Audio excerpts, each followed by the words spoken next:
At the family dinner, Dad leaned toward me, his hand still resting on the knife that had just cut the cake. The room smelled like roasted beef and wine, warm, ordinary, until his voice sliced through it. "Tell me the 200,000 I gave you. What did you do with it?" Forks stopped. Laughter died. I felt my stomach drop, metal slipping from my hand and clattering against porcelain. 200,000, I whispered. "What do you mean?" Across the table, my sister's face turned pale. And 30 minutes later, as flashing lights hit the windows, I realized this wasn't a misunderstanding. It was an ambush. My name's Helen Carter.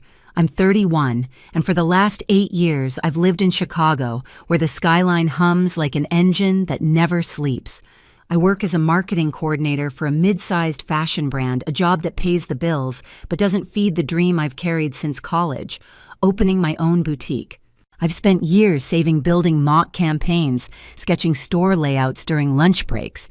It's the kind of dream you whisper to yourself because saying it out loud makes it sound impossible.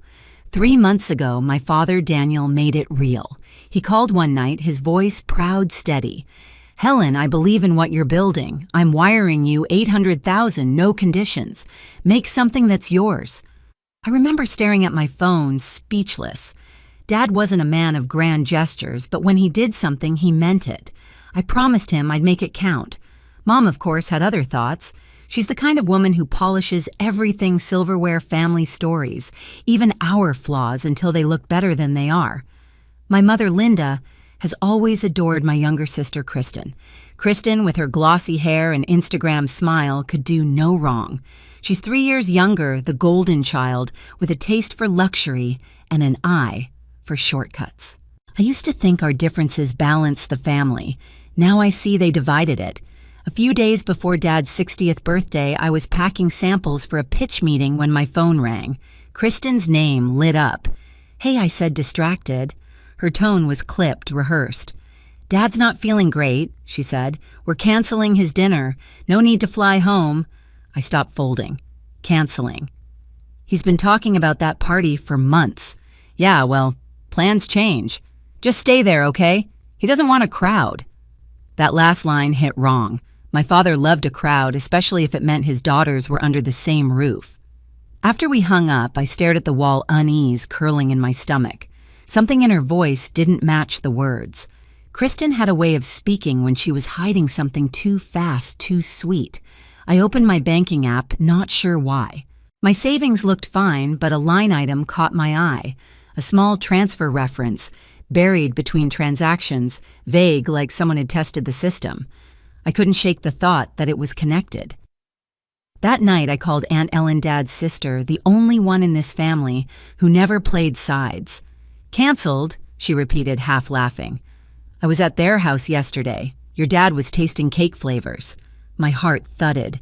"So the dinner's still on?" "Of course it is. Why, Kristen told me he was sick." Ellen's voice sharpened. "Honey, he looked perfectly healthy. Don't let her keep you away." I sat there in my small apartment, the city buzzing outside, feeling that old childhood ache, the one that comes from realizing you're the last to know the truth. I barely slept that night. Every time I closed my eyes, I heard Kristen's voice again, too steady, too careful. By morning, the unease had curdled into certainty. I opened my laptop, booked a flight to Salt Lake City, and told my assistant I'd be working remotely for a few days. I didn't tell anyone else. On the plane, I watched clouds drift under the wing and tried to convince myself I was overreacting. But every detail gnawed at me. The canceled dinner, the mystery transfer the way Mom had been quiet lately in our family group chat, just posting hearts under Kristen's photos of designer bags. When I landed, the air felt thinner, cleaner, but heavier somehow. Driving through Sugar House, I passed the same streets I'd biked down as a teenager, each one holding a ghost of who I used to be. The Carters, picture perfect from the outside, polite smiles in every Christmas card. But behind closed doors, Mom's favoritism wasn't subtle.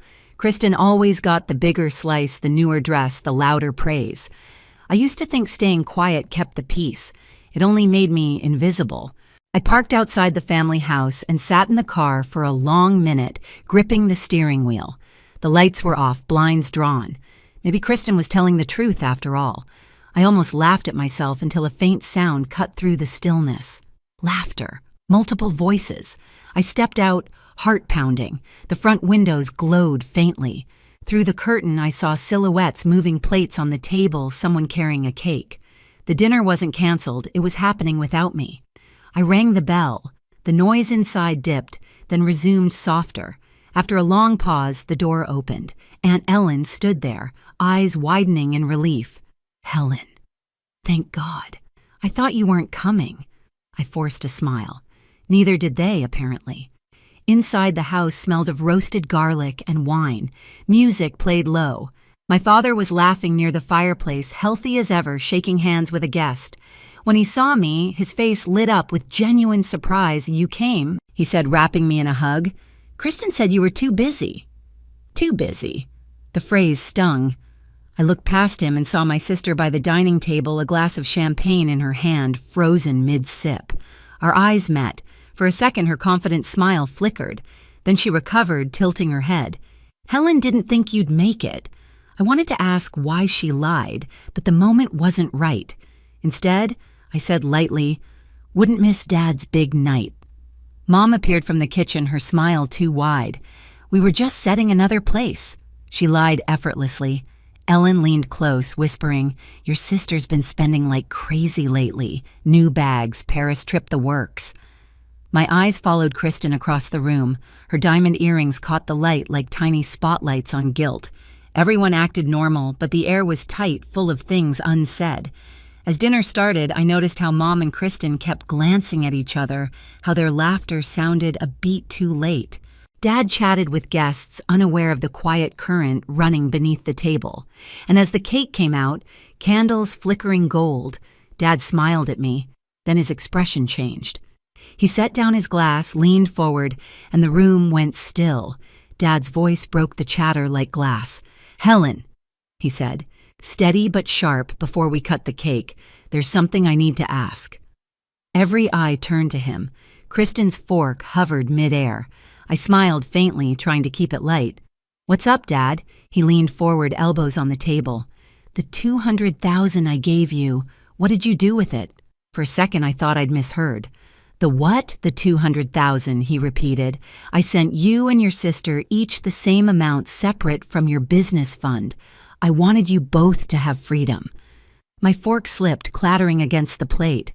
The sound echoed in the silence. I never got that, Dad. Across from me, Kristen's chair creaked. Her face went pale. She probably just forgot, she said quickly, forcing a laugh that cracked in the middle. You know how busy she is in Chicago. Dad turned his gaze to her. Kristen, I'm talking to Helen. The room froze. Even the birthday candles seemed to flicker slower. My mother reached for her wine glass but didn't drink. I looked at my father. I swear I never saw that money. I thought the $800,000 was everything. Ellen at the far end of the table crossed her arms. Funny, she said softly.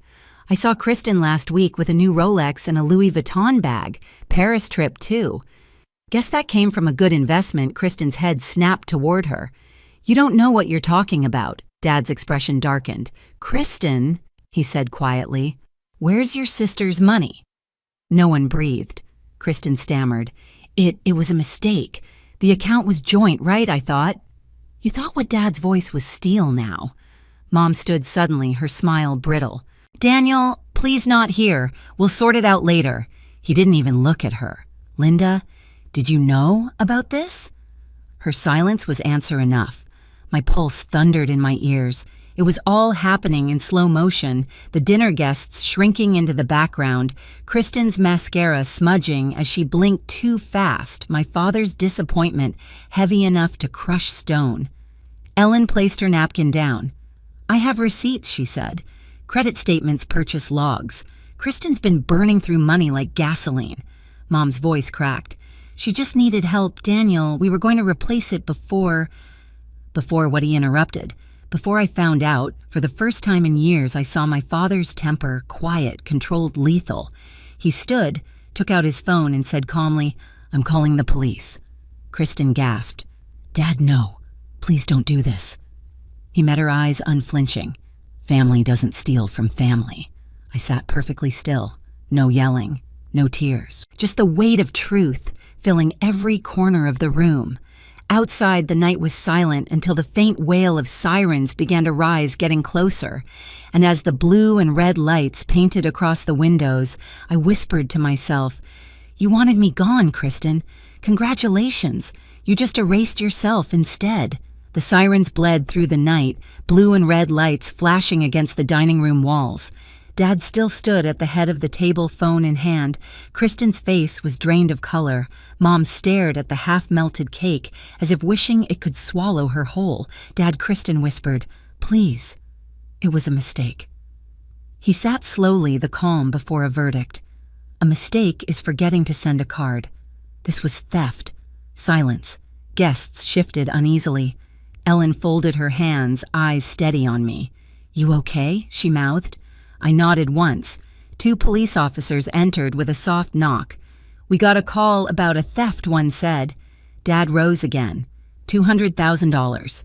Taken from an account meant for my older daughter, Helen. The officer glanced at me. "Your sister." I swallowed. "Kristen Carter." He opened a notebook. "Let's hear it from the start." Dad explained the $800,000 for my boutique plus $200,000 gifts for each daughter. Helen never touched hers, he said, but her balance is gone. Ellen slid a folder forward. "You'll want these receipts, bank logs, Paris tickets. All Kristen."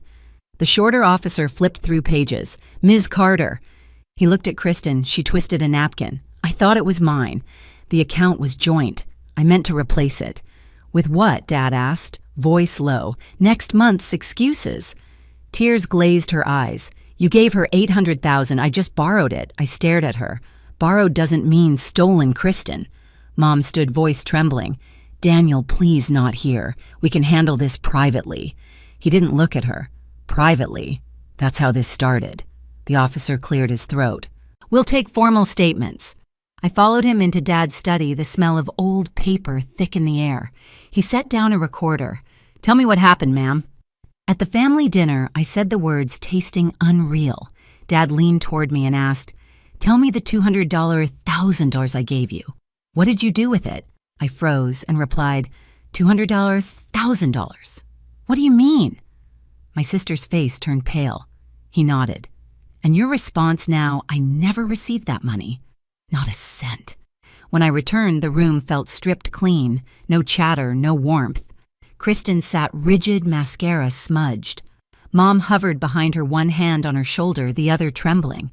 Dad stood by the window light from the patrol car, painting him in red and blue stripes. "Kristen," he said quietly, "you were trusted with family, not just funds. You broke both." She shook her head, sobbing. "I didn't mean intent doesn't erase damage," he said. Ellen rose, voice firm. "Daniel, you did the right thing." They made their choice. The taller officer returned. "We'll need to bring Ms. Kristen Carter and Ms. Linda Carter to the station for further statements." Mom's head snapped up. "You can't take us." "This is our home." "It's routine," the officer replied evenly. "Just procedure." Kristen turned to Dad. "Please stop them. I'll pay it back, I swear." Dad's expression barely shifted. "You can't repay trust." They started toward the door. Kristen twisted to me, tears streaking her cheeks. "Say something, Helen." "Please." I stood. "I already did," I said softly. "You just never listened." They were led outside the front door, closing with a hollow sound that echoed through the house. The guests filed out in awkward silence. The cake still sat in the middle of the table, candles long dead. Dad pressed his palms over his eyes. Ellen placed a hand on his shoulder. "You're protecting what's left," she murmured. He nodded, voice rough. "Family doesn't betray family." I began collecting the broken pieces of a champagne flute from the floor, the glass biting cool against my fingers. I carried the shards to the sink, rinsed away the stickiness, and felt the weight of the night settle into something still a final. The taller officer paused by the doorway. "We'll follow up tomorrow. You hold up well, Ms. Carter. I've had practice," I said. Outside, the patrol car rolled away. For the first time in years, the house was quiet. No pretending, no polite laughter.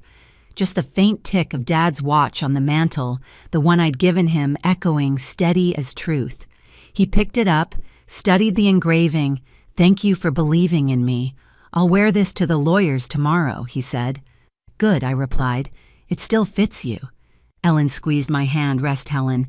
Tomorrow's the beginning, not the end. I looked at the dark window where my reflection stood alone, outlined by the dying glow of red and blue. No, I said quietly. It's both. And somewhere beyond that silence, the night exhaled.